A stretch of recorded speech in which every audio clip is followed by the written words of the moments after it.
Sveiki, mieste entuziastai, kurie nusprendė, kad pavasaris yra puikus metas išnaršyti pusę Europos automobiliu. Tulpės Olandijoje, viduramžių Briugė, vėjuotas Etretatas ir San Mišelio pilis. Šios vietos jau palydėtos per mašinos galinę veidrodėlį.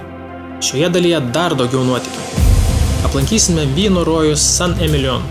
Stebuklų ieškosime Lurde, Tulūze pažvelgsime į legendinį Konkordą, o kelionę vainikuosime Karkasonės tvirtovę, kur viduramžiai iki šiol nesibaigia. Bus lietaus, bus saulės, bus vyno ir netgi lėktuvų, o galiausiai atsidursime viduramžiuose. Viskas, ko reikia gerai kelioniai. Leiskitės į kelią kartu su mumis. San Emilion. Tai ne šiaip miestelis. Tai vyno legenda, išsidriekusių tarp kalvų pietvakarių Prancūzijoje, kur net oras atrodo šiek tiek apsvaigęs. Viskas prasidėjo 8 amžiuje, kai čia apsigyveno vienuolis vardu Emilion. Jis pasirinko gyventi oloje, ne dėl turizmo, o kad būtų arčiau Dievo ir matyti natūralaus vyno rūsio. Legenda sako, kad Emilion darydavo stebuklus ir panašu, kad vienas iš jų yra šis miestelis.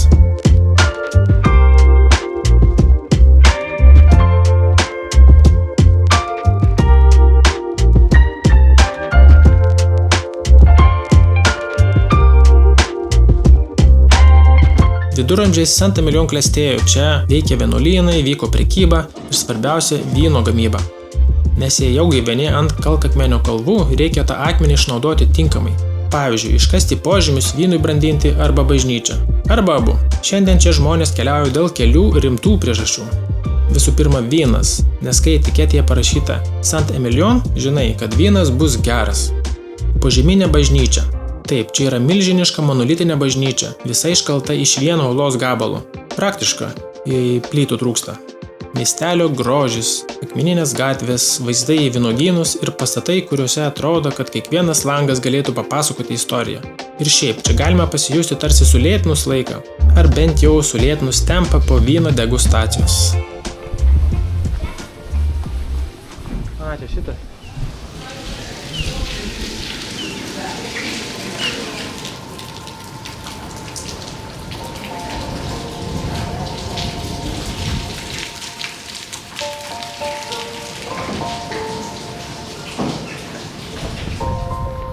O taip, tokios dienelės mūsų San Emilione.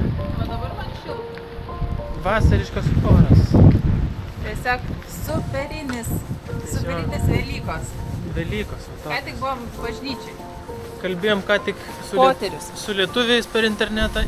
Lietuvoje 26 laipsnių šilumos, o čia 12 laipsnių. O, ant veido, žiūrėk, kaip davė laškas. Taip ir vaikštam po bolas.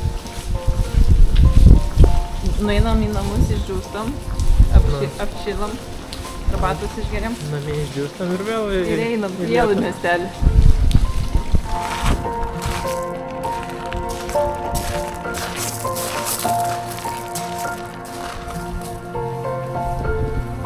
Čia kai geras oras, laukia faina.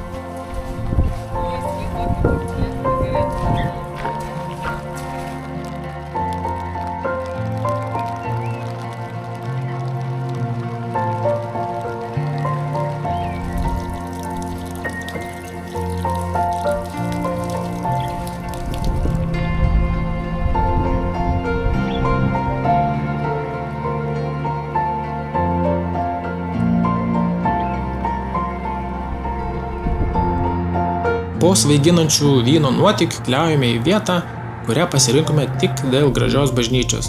Reikia kelionėse šiek tiek ir ekspromto. Apie Lurdą kažką buvom girdėję, bet net nenutokėm, kur atsidursim. Taigi, Lurdas tai ne tik miestelis Prancūzijos pietuose.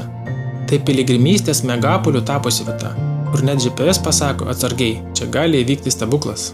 Viskas prasidėjo 1858 metais, kai 14-metė mergaitė pamatė mergelės Marijos apsireiškimą netoli Urvo, prie šiandien garsio šaltinio.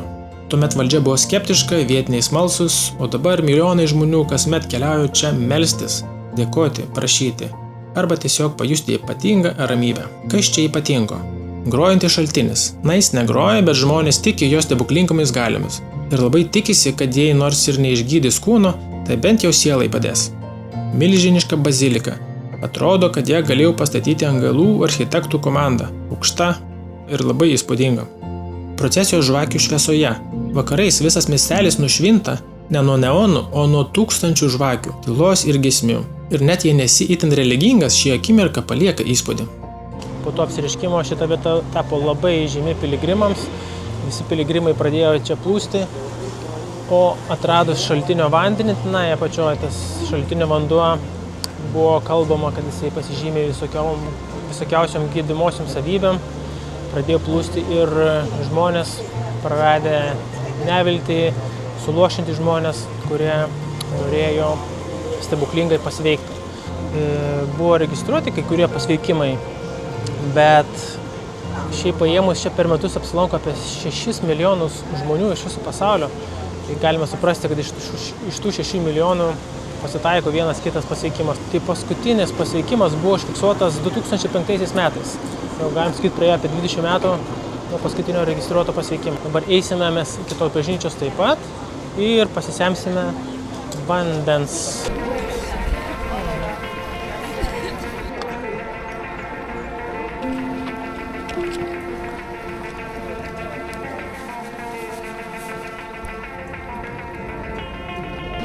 Ir matote, dabar čia susirinkę daug žmonių ir labai daug su vežimėliais neįgaliųjų. Jie būtent čia atvyko iš viso pasaulio, iš viso krikščioniško pasaulio. Netgi, galim sakyti, iš visos Pietų Amerikos, iš Filipinų atvyksta žmonės. Iš visur, kur yra krikščionybė. Tai va, turim vandenuką ir galim keliauti toliau, galim leistis toliau į savo kelionę. Čia tokia vietelė, tokia neplanam, kaip ir čia taip atvykti, bet kai atvykom visai smagiai čia. Mes galima tokį vandenuką gauti švenčiausių turbūt, kiek galima surasti Europoje. Taigi turim šventinto vandens parsigabento iš šventojo šaltinio ir šitų vandeniu reikėtų apšlakstyti mūsų kelionės dar vieną partnerį. Tai yra mašina, automobilį, kuris vakar šiek tiek nukentėjo. Tai kad kelelis nedulkėtų, pašlakstysime su šventuoju vandeniu ir kad nebepasitaikytų tokių atvejų, kaip vakar pasitaikė. Jo.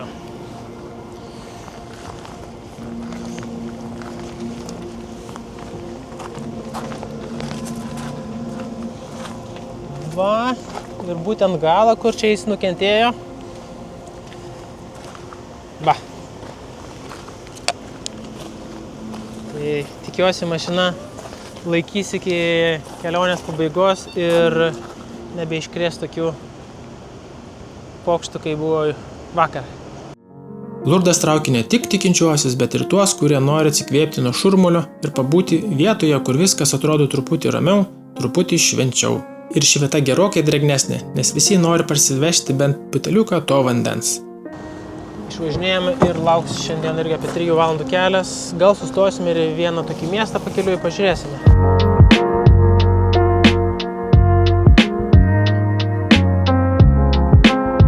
Jei esate lėktuvo ar kosmoso mėgėjai, tada jums į Tulūzą. Čia stovi Euroskopija muziejus. Tikras rojus tiems, kuriems lėktuvų sparnai gražesni už bažnyčios bokštus. Tai visgi nusprendėme važiuoti iki Tulūzo miesto. Pasirodo, kad Tulūzo miestas yra tikrai labai įdomus, nes čia yra visos Prancūzijos ir netgi visos Europos aviacijos sostinė. Būtent čia yra gaminamas Airbusas. Ir pažiūrėkite, kas čia dabar stovi, dabar už tvoros, bet po to eisime į vidų. Pagrindinė žvaigždė čia Concordas, tas pats legendinis viršgarsinis lėktuvas, kuris galėjo skristi greičiau nei garsas. Trumpa istorija. Concordas gimė iš britų ir prancūzų bendros svajonės 70-metyje skraidinti žmonės tarp Londono ir New Yorko per maždaug 3 valandas. Taip, tu dar nespėjai peržiūrėti 2 Netflix serijų, o jūs jau nusileidote New Yorke. Šiandien jis nebeskraido, bet Tulūze galima įlipti į jį ir ne tik įsivaizduoti save kaip Jamesą Bondą. Iš vidaus jis labiau primena siaurą vamzdį su lėktuvo sėdynėmis. Pažvelgti po lėktuvo sparnais. Tiesioginė prasme. Prie eksponatų leidžiama prieiti labai arti. Pamatyti visą aviacijos evoliuciją.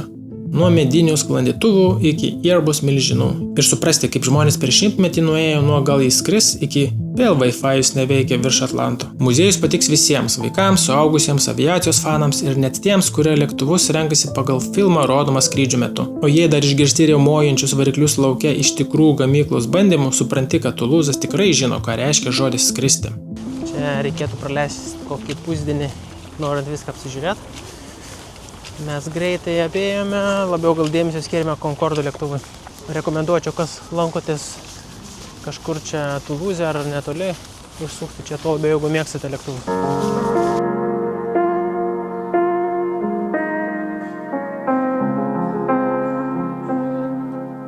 Karkasonė – tai ne šiaip pilis, tai tvirtovė. Ir dar tokia, kur užlipęs ant sienos pradedi instinktyviai dairytis, ar čia artėja priešai, ar tiesiog turistų grupė iš Vokietijos. Pirmieji gyventojai čia apsigyveno dar romėnų laikais, bet viduramžiais visi išėjo iš proto. Dvigubas sienos, 52 bokštai, tiltas, griovys, vartai, tik drakonų trūksta.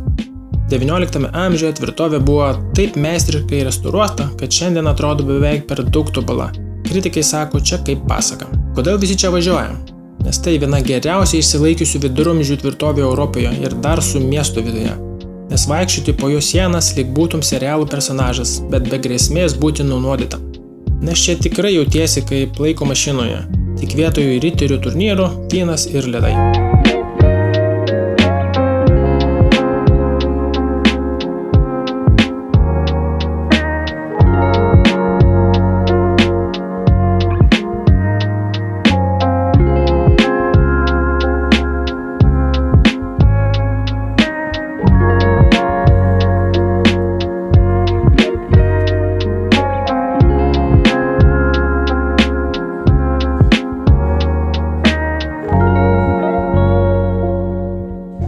Štai ir atvykome į Karkasonę. Už nugaros tokį platį. Kas yra ta Karkasonė? Tai Karkasonė yra stalo žaidimas, kurį mes žaisdavom namie. Ir kažkada žemėlapyje pamačiau, kad yra Prancūzijoje būtent toks miestas, tiksliai pasakius tokia pilis ar tvirtovė, kuri vadinasi Karkasonė. Tai būtent tas stalo žaidimas nuo šito žodžio ir buvo kilęs. Pati ta pilis yra tokia kaip, nežinau, kelis kartus didesnė už Trakų mūsų pilį. Ir čia visiškai atsispindi tokių riterių ir viduramžių tokia kultūra ir architektūra. Va, būtent šitoj pily ir lankomės Karkasonė. Ir šičia Karkasonė žaidimai. 1, 2, 3, 4, 5, 6. Čia daug tų Karkasonė žaidimų. Tai va. Ir čia pati Karkasonė. Visur aplinkui pilis pilaitės.